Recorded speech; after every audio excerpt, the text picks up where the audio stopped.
Oh, wow. Welcome to the Cup, the currently unnamed podcast, where we put the tea in reality and we are the first to quench your thirst. There you I'm are. Logan Murphy, a Say Something Gay.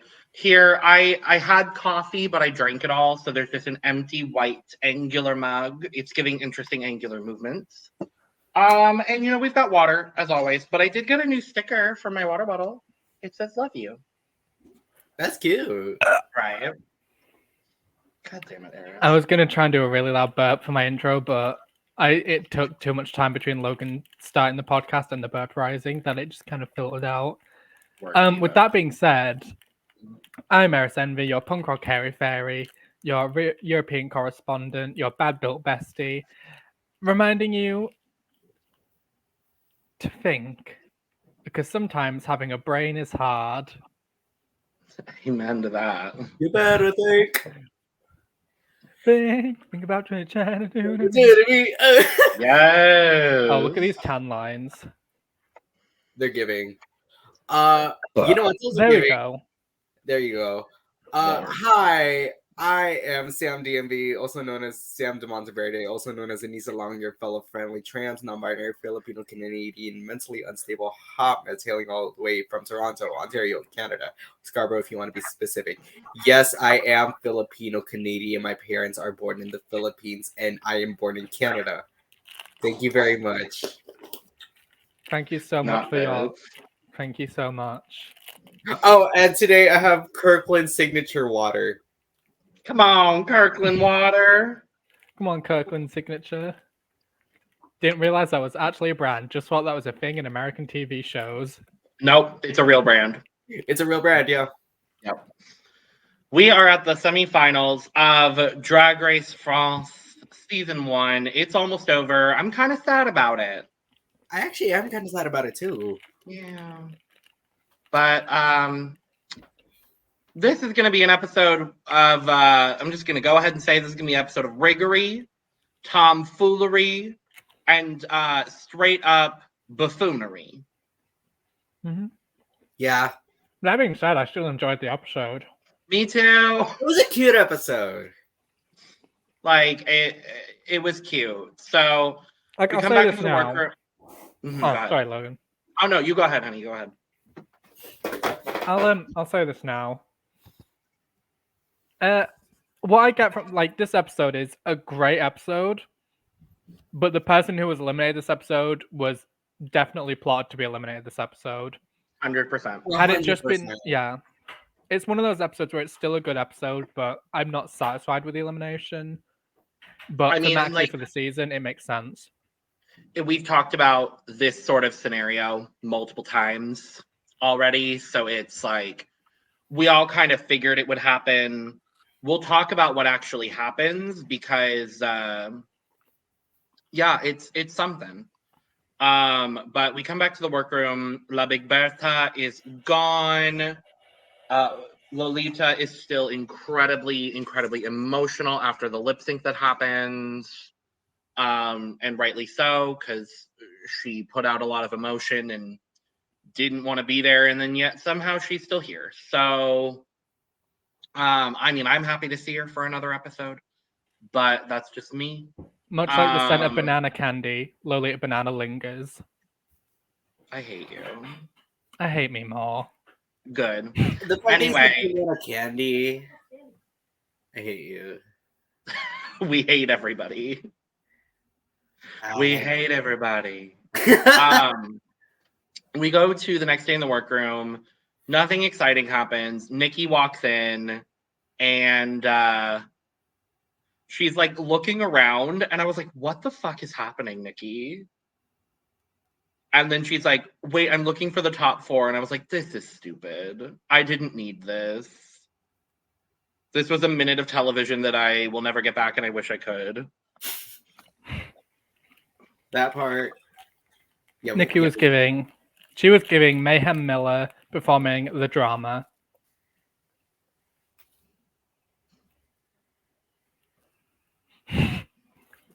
I need to upload like a raindrop feature so we can like do that mid-podcast. I feel like that seems fitting for certain, Boop. especially the that's suspicious. That's weird moments that we typically have on the podcast. On this week on Twitter, someone's anti-gasping. That part. The evolution of Davon pretends to be shocked. Oh my god. Anyway, just a there's second no to look at mini. my manicure. Ooh, Those are cute. love that for Better you. than myself. Ooh, good for you. We don't get a mini challenge because we don't need one. And we go to the maxi challenge, which is the makeover challenge. I don't remember. When was the last time that we got a makeover challenge in the post-COVID era? Canada season 2? Was it? I think. Oh, it was. Yeah, you're right. We did. Oh. We didn't get one on. No, España season 2. España. Oh shit! All of them are blending together at this point. Like, Definitely Yeah. España. yeah, España Yeah. season 2. Unless And it's then- but Yeah, and then Canada season 2. I think were the last times. Oh, Italia, but I didn't watch that. But Italia was 2021. Oh, but so- Italia had the iconic moment from Farida Kant, though. The vampire blood moment. Yes. One of the best runway moments in Drag Race Agreed. history. which totally Agreed. has everything to do with the makeover. Actually. Well, that was part of it. Like, it was the makeover challenge. Oh. And I'll it is send the you the one. clip. Okay. It's the one moment from Drag Race Italia that makes it slightly better than Down Under season 1 for me. Yes, I agree with you completely. Even though I never finished the season, but whatever. So we get the makeover Lucretia challenge. Lugamba wins. Anyway, we get the makeover challenge, and it's everybody's best friends, which I thought was a really cute moment. I was confused on who everyone was at first, and then it's just best friends. Because I presume it would have been probably a little difficult to get family, even though I feel like you probably could have gotten. Well, and then I don't know what people's family relationships are like. Right. So this Yeah. felt like But this think felt about the like best option. if they did, I don't think they'd be able to do family because I believe all of Lolita's family are still in Mexico. Well, I was gonna say her partner. Charlie Banana, Like that's I believe his family. name is. But yeah, so we get La Grande Dame's friend Cecile. We have Soa's best friend Jack. We have Soa's friend Jackie. I believe we have Paloma's friend Kiki? Camille. Camille. And then we have Lolita's friend Antonio. Logan, don't shake your head. It's no one's fault but your own that you crashed. I don't know what's happening. Yeah, you I crashed, hate it so we here. have to play. Ask God. I don't know anymore. Y'all keep talking about it. I'm gonna switch my Wi-Fi. Sure. So, obviously, everyone's sharing the lovely pleasantries, sharing the sentiments. How are you doing? How are you doing? And then I'm not sure what comes first, but we do get this moment from. Who do we get it from?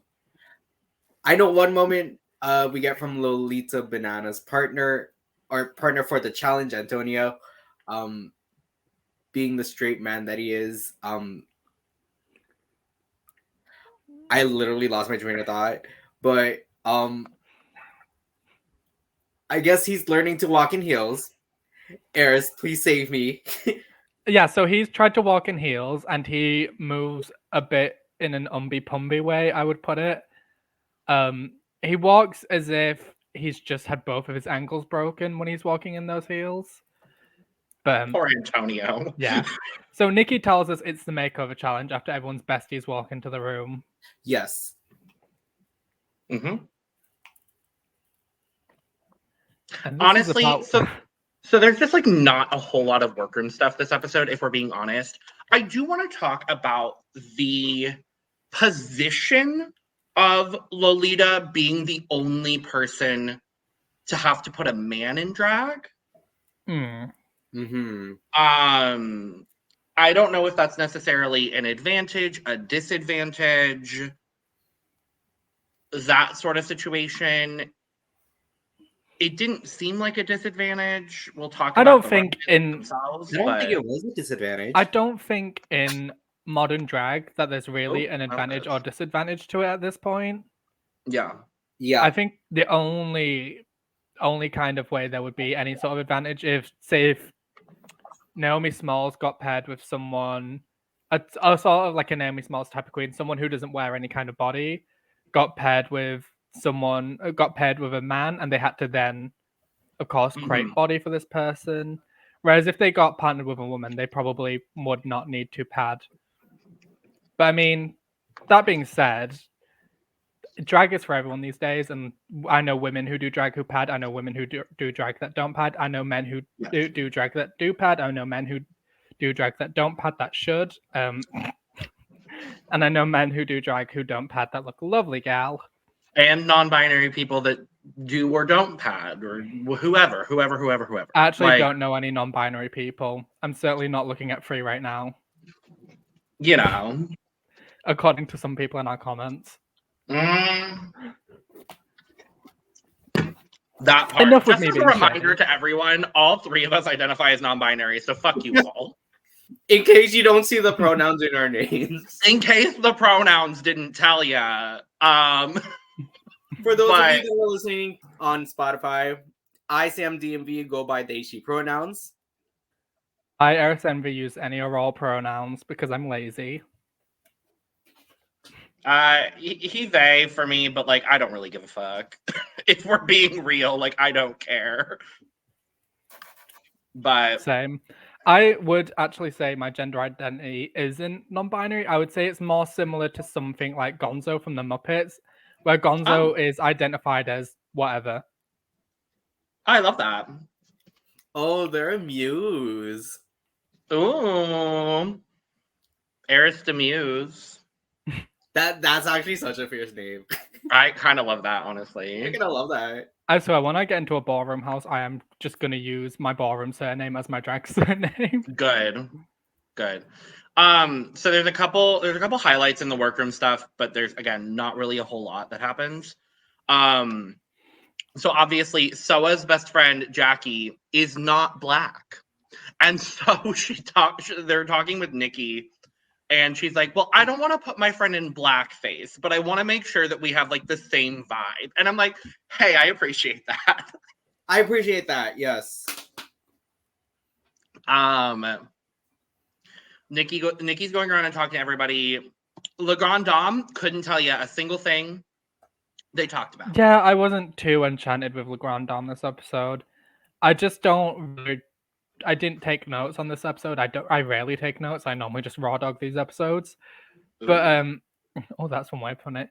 But Le Grand Dame, nothing about what she said this episode in the workroom. I remember. Beautiful gowns. Beautiful gowns. Nice gowns, beautiful gowns. Yes. Yeah, no, I can't remember a single thing Le Grand Dame said in the workroom. I remember, but I also do remember kind of this moment with Nikki's walkthrough with Paloma, and how Paloma mentions that they're going to be paying homage to kind of the 20s? The 20s. Yeah. The 20s sort of like exaggerated theater makeup situation. Very, very similar to inspirations that La Brioche takes. Yeah. With her drag makeup, specifically looking at the high rounded halo arch, eye, rounded the halo eye, eyebrows. the high rounded eyebrow, like those kind of things. Shit tons of blush. Yeah, absolutely. So we get that. The other side of that as well is we get Nikki talking to Antonio and Lolita, and Antonio talking about like being a parent and how like his daughter watches Drag Race and loves Lolita because Lolita can be like whoever she wants to be. And I thought that was a really, really touching like situation. And it was nice that there was acknowledgement that women can do drag. And it was nice for Antonio to learn that his daughter could have come on the show and could have become a drag queen if she wanted. Yeah. And it's nice to see. It's nice to have these discussions because I feel like in the drag community, we've crowed until the cows have come home about this. Like, I think, especially within York, anyone can get up on stage on York and do drag, regardless of what your gender identity is, regardless of what your sex is, regardless of any of that. But I don't think a lot of straight cis people like Antonio necessarily know that drag queen doesn't just mean a man in a costume anymore. That drag is just a presentation and an outward performance. It's just art on your body. Like, that's all it is. That's very much what it is. But anyway, doesn't change who you are, it reveals who you are. Very that. You were very you ate that. No, Law Roach. As Law Roach once famously said. That's a RuPaul quote. It is a RuPaul quote. You ate that. I was referencing. We'll take credit for what RuPaul did. Absolutely. No, I could just imagine I was quoting. You ate that. Mm-hmm. I was quoting that man and his very expensive cockroaches. Very that. Nice roaches. Yeah. Luxury cockroaches. That part. So we then get this cute moment where everybody's in heels, everybody's like walking through the workroom. It's like a cute little moment situation. I think it's just, I don't remember if it's everyone, but I know for sure there's like a moment with like Paloma and their partner, as well as Lolita and Antonio. I thought it was everyone. I don't remember. I don't remember seeing La Grande Dame in this shot because we barely saw La Grande Dame this episode until the second half. But we get the whole moment of like how Camellia used to be a dancer. Mm-hmm. And it kind of shows. Yeah. Especially in the runway performance, like it shows. It shows. And then on the elimination day, the big through storyline is just that the words. The big struggle is that Antonio is struggling with the transformation. Like, he's a little apprehensive when Lolita's putting him in drag, and it's just like his own personal transformation. He's having an issue with it. Which, I mean, we see on countless seasons of Drag Race at this point. Yeah, and Antonio is a Mexican man, and there is a lot of need to perform masculinity as as Mexican man. Sorry, I'm not explaining this well. I'm very tired. What I'm trying to say is masculinity is a big part of like Mexican culture or mainstream Mexican culture. Yes. And of course, Antonio and both Lolita obviously have both grown up with this. So I can't imagine this is the easiest thing for Antonio to do. For sure. Yeah. Very, very that. So, shall we talk about the runway? No. Okay. I'm kidding. Let's do it. Let's do it. I'm ready. Let's get it. Oh, let's get it. First, we have to talk about our judging panel. Our guest judges for the week are Loac Prigent, who is a French director, kind of best known for, I believe it was the autobiographical film on Alexander McQueen, or the biographical film on Alexander McQueen. And Rhea Martigny, who is a model and like social media sensation. She's done some acting as well. She's gorgeous. She's so gorgeous. She's beautiful. I'd lean forward, but I'm very tired. That's valid. I will say I love what everybody is wearing except for Daphne. Daphne is giving me, have you ever brushed a tinsel wig before? No. Okay.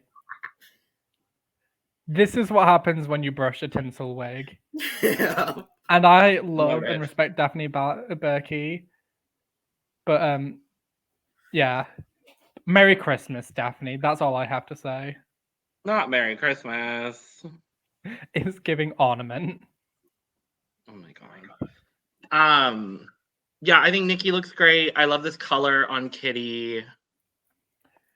Yeah. Kitty does low-key resemble the brush at a car wash. You know, the spinning bet. things. A bit. But in the fiercest But like way make it possible. fashion. But make it fashion. Yeah. Very that. But is it fashion? Car wash, but fashion. It's Kitty. It's Kitty. It's Kitty. It's Kitty. fashion, guys. It's fashion. It's fashion. And Rhea, obviously beautiful as ever. Yes. Let's talk about Paloma and Columbina. I love this concept. Again, Sure. we heard that we heard Paloma talk about it beforehand, saying how she wanted to pay homage to the 1920s and kind of that exaggerated makeup. Her friend in the workroom before the outfit was on looked fucking crazy. She looked. Yeah. Yeah. What I'll say is I'm getting goth clown sisters who have a pendant for cutting off the hands of the men they sleep with, and adorning them with jewelry because they're just really fierce goth clowns like that. Sure. They seem like the gay relatives of the Addams family. Oh my god. Okay, so Or just specifically Morticia. and I will say this because I love Paloma, and this is gonna sound like such a read. It does remind me of a really fierce version of Thing 1 and Thing 2 from Oh my Dr. god. Seuss. They wanted to do but make it fashion. Make it fashion. Make it fashion. I mean, I'm gonna be honest. I think this is probably the weakest look of the week for me. I could not agree with you more. Yeah, and don't get me wrong. I still think Paloma looks really. Actually, No. This is definitely a solid third for me. A solid third. I'm gonna have to look at somebody else's look again. But what I will say is, even though this is for me one of the weakest looks, I still think she looks great. I think everyone did really well this week. I don't think there's I agree. anyone who looked bad. Yeah. I don't think there's anyone who looked average. I think this look is good. Yeah. Yeah. Here's what I'm gonna say. I think the makeup is really well done. Now that the outfit is on Columbina, I think it looks a lot better. I love the wigs. The wigs are great. The headpiece is cool. But at the end of the day, this is a black bodysuit with limbs all over it. Catsuit. Whatever. No, whatever.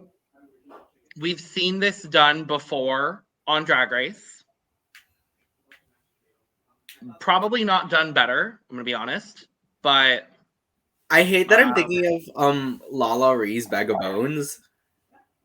Oh. Same fabric. I went to Like a black Alaska velvet? and Nebraska. Okay. We are It's- not going to do Paloma and Columbina Day. No. I'm saying it's the same concept. I think this is done better, but like we've seen this concept before. And I will say as well, it's very difficult at this point in the Drag Race canon to do something that we've never seen before. So I'm not like negatively talking about it, but like if there was a traditional bottom two in this episode, we'll talk about it. I think Paloma would have been there. Agreed. Yeah. So with that being said, I think because of the theatricality of the performance and all of the factors included, I'm going to give this a 75. I'm going to give this a 70. Yeah. I'm going to give this a 75. Eris and I agreeing for once? Gag. Let's talk about Lolita and Paquita Banana. I don't care that we've seen this before. I still love this nonetheless. Personally. Okay. So here's where I get frustrated. And here's where I'm going to get angry.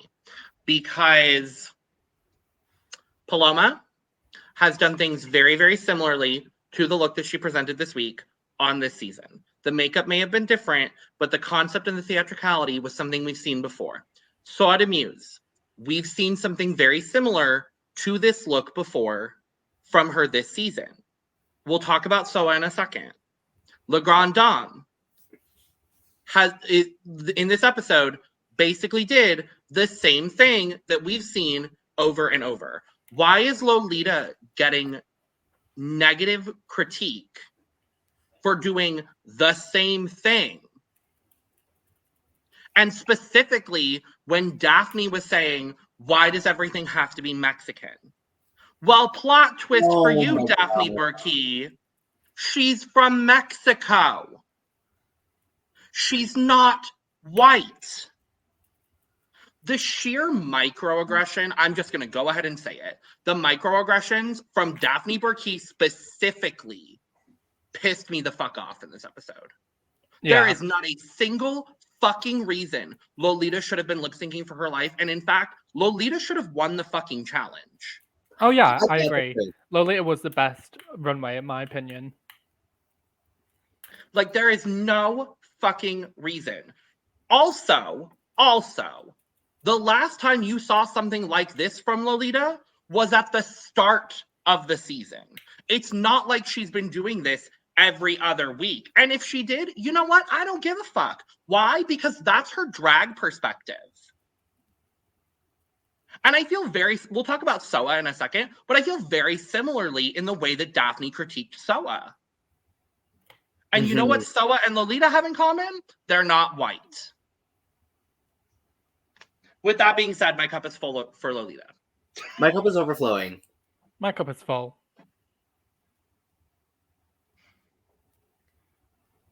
I've been sitting on that one since I watched the episode, and I'm happy I can finally talk about it, because God... Yeah, no, Lord, like, also this transformation, Antonio looks so good. Antonio looks great. Like, were there a few issues... Gal. Were there a few issues with him walking on the runway? Absolutely. Were there some mistiming cues? Absolutely. But guess what? Every single pairing had those issues. Exactly. The only people that were talked about with it were Lolita and Paquita. Yeah. So, anyway, let's talk about Soa and Kiki de Muse. I love this. Mm-hmm. Lovely gal. This, yeah, no. I think what I will say is I wish Kiki had more makeup on. Because I feel like compared to everyone else, she sort of had more simplistic makeup. But lovely outfits, and I love the feathers. You know what this reminded me of? Specifically, Kiki's outfit reminded me exactly of, we're going to throw all the way back to season 1. When BB, I know what you're thinking of. When BB Zahara Benet did the makeover, it's like a carbon copy. And I don't hate it. Yeah. I don't hate it. I don't hate it. I think it's actually pretty well done. It's really well done. I think the color story on Kiki is so good. I understand the story and I understand the makeup in comparison to what Soa is wearing and doing. This photo does not have a good shot of what Soa is wearing, but she looks phenomenal. I love the color story of the fans, the black and the red, the sort of like scarlet and the purple happening. Like, it all just goes very, very well together. I will say Kiki was a little bit off in her movements. Wasn't always like in time with what Soa was doing. But these people also literally learned how to do drag in like a 36-hour time span. So I'm not going to be too harsh. My cup is full. My cup is full. My cup's like 90. That's fair. Yeah. Last up, Le Grande Dame and Ma Petite Dame.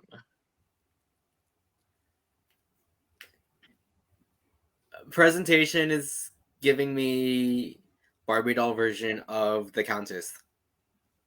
Uh-huh. I I just think these are ugly. I'm gonna be real honest. I don't think they're ugly, but I don't think my petite dames fit her very well. No. No. Like, it looks a little bit big for her.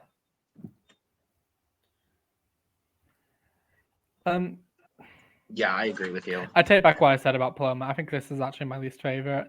I'm gonna go ahead and say it as well. I was very confused by the story they were doing at first. Like, I got it eventually, but it took a long time to sell that story.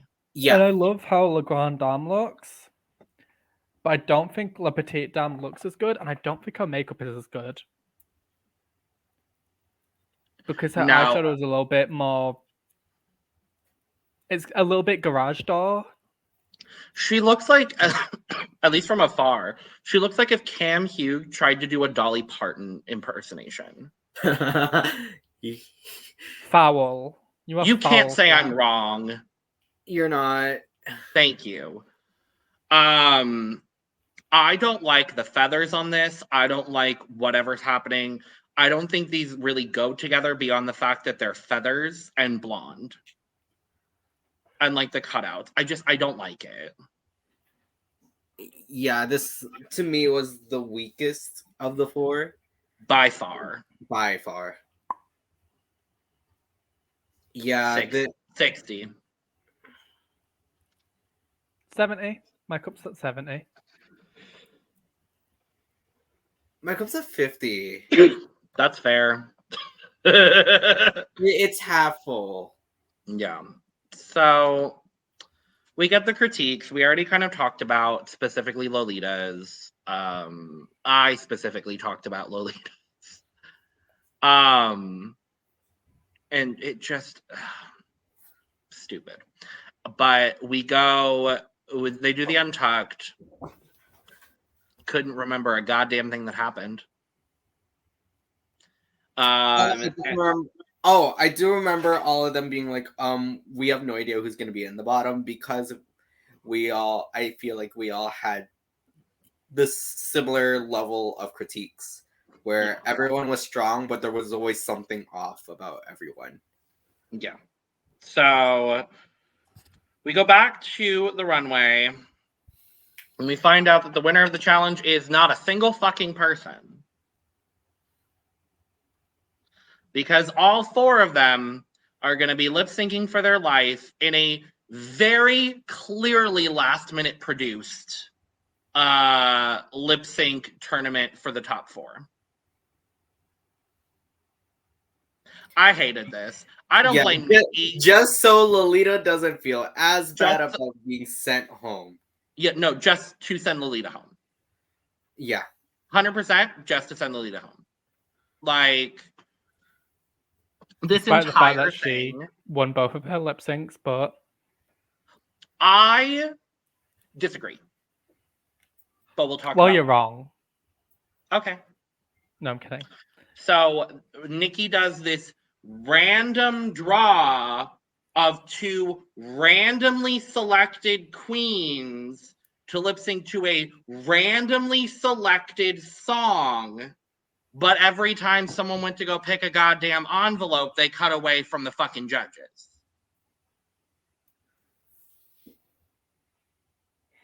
You bitches are messy. That's suspicious. That's weird. It's not suspicious, it's produced. Yeah. And anyway. The fact that there was a song called La Banana Split. The fact that Lolita Banana was not lip syncing to a song called Banana Split in itself should show you that this entire fucking thing was produced for her to not make it past top four. Yep. Because I didn't even ask, but we all agreed Lolita was the best. Yes. Yeah. Cool. So let's talk about these pretty decent lip syncs. I wasn't mad at any of the lip syncs, actually. So first up, randomly selected is Lolita versus Soa lip syncing to Dieu me donne la foi by Ophélie Winter. This was a good lip sync. I really enjoyed Slay. this might be the best lip sync of the season. Maybe. I still obviously I still think about Carl. Corpse, of course, yes. Corpse. And then I also think about Brioche and Soa as well. Brioche and Soa was really good. I definitely think this is up there. It's definitely up there. For sure. But yeah, I thought this was incredibly strong. I thought they both did a really, really good job. For me, Soa's theatricality was just ever so stronger. But I thought Lolita did a very, very good job. I'm gonna agree with that too. Yeah, I felt like Soa performed the song better. Yeah. But I really did enjoy Lolita's performance as well because she turned it out too. I thought it was a lovely gal. Who did you think won? Eris. I thought Lolita did better in my honest opinion. Okay. But seems I'm wrong. No, not at all. I mean, I still would have been happy. I'm not saying that. No, I just I don't know. For me, in my heart of hearts, I felt like I don't know. Maybe if I was just rooting for Lolita, but the way as soon as this bullshit started, I knew they were sending Lolita home. Oh yeah. Because let's be real, if this was a real episode, the top two would have been the winner would have been Lolita. The bottom two would have been Paloma and Grande Dame. Agreed. But they didn't want either of them to go home, so nope. So Soa wins the first lip sync. She wins. What does she win? She won a prize. A handbag. She won an outfit from someone. Someone, I don't remember. She won clothes. Work, yeah, Eva. She won clothes. We love to see it. So let's talk about the second lip sync, which is Paloma versus Le Grande Dame, lip syncing to Le Banana Split. It's a fun song. I'm still mad Lolita didn't get to lip sync to this. I'm mad. Honestly, that was on my mind. Having said, Paloma cleared this for me. That was on my mind during the entire lip sync. Just Lolita should have done this. As soon as Nikki was like, "You're lip syncing to Le Banana Split," I was like,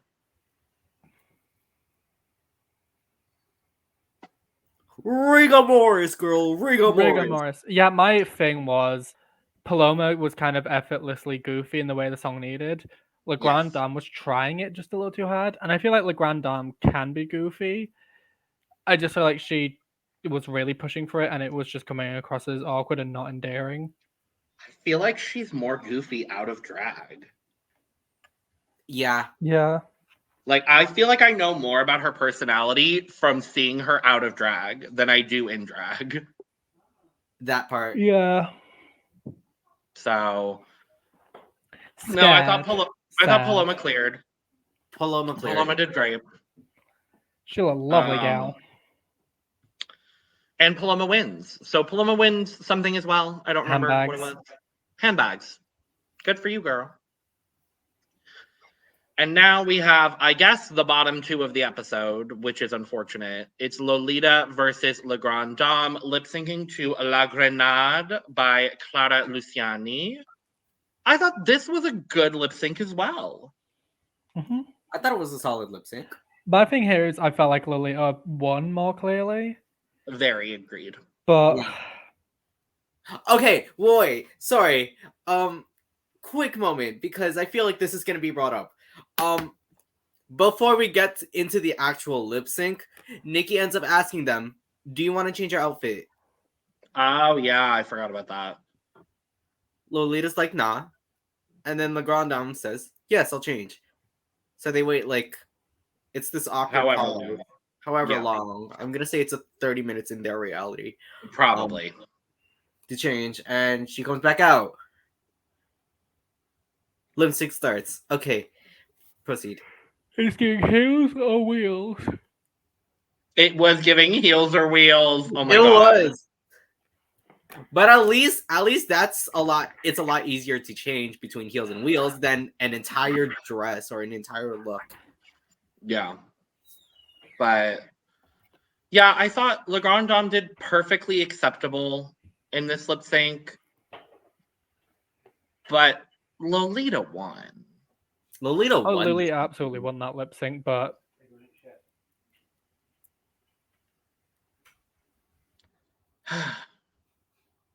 what are you gonna do? yeah, sorry. So as I was saying, yeah, Lolita clearly won, but production wanted that top 3, and they were going to give us that top 3 whether we wanted it or not. Oh yeah. And I'm not mad at any of them for being in that top 3. No. I'm just mad that they didn't send Lolita home on a different episode when she actually did bad. Yeah. Instead, they spent the last 2 episodes setting her up to fail. Mm-hmm. Yeah. Well, we do have to say goodbye to Lolita Banana. I don't think it's deserved. I don't think it's right. B5 Fofana, Lolita Banana. Nana banana. Lolita banana. Yeah. But that's that. We have a top 3. Le Grande Dame, Paloma, and Soa de Muse. Who do we think is going to win? Paloma. I honestly think it's going to be Le Grande Dame. I wouldn't be surprised if Le Grande Dame won. I really want it. Although, okay, so what I want, obviously, Soa de Muse. Yeah, I want Soa to win as well. But I would be happy with any 3 of them winning. I just think Paloma Agreed. is the one I think is going to win. Yeah. Well, I also I'm trying to think, because this is a season 1, so we have to keep in mind this is going to be the first person to represent French drag on an international platform. Mm-hmm. I feel like the most, and I hate saying this, and this is no shade to the queen, but I feel like the most palatable winner is Le Grande Dame. And I also think about the concept of, and I watched a video actually about this, and it gave me a little bit of insight. We know that RuPaul tries to pick a winner that he can see himself in. That's why BB won season 1. That's why every winner since has won their season. I also think when we look at the international hosting responsibilities, if you look at Thailand, I think both winners of Drag Race Thailand really reflect the way that Art and Pangina do drag. I think both of the winners of España represent to an extent what Supreme Deluxe does. I think Fred Van Leer was a shitty host, and I'm not even going to acknowledge him. So I feel like Nikki is going to pick someone who is closer to her drag style, and of the 3 of them, that would be Le Grande Dame.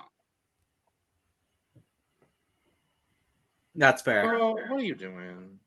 I thought I had some on my teeth, but no, that's just the color of my gums. They decide to go up close to the camera and show off your teeth and gums. Anyway.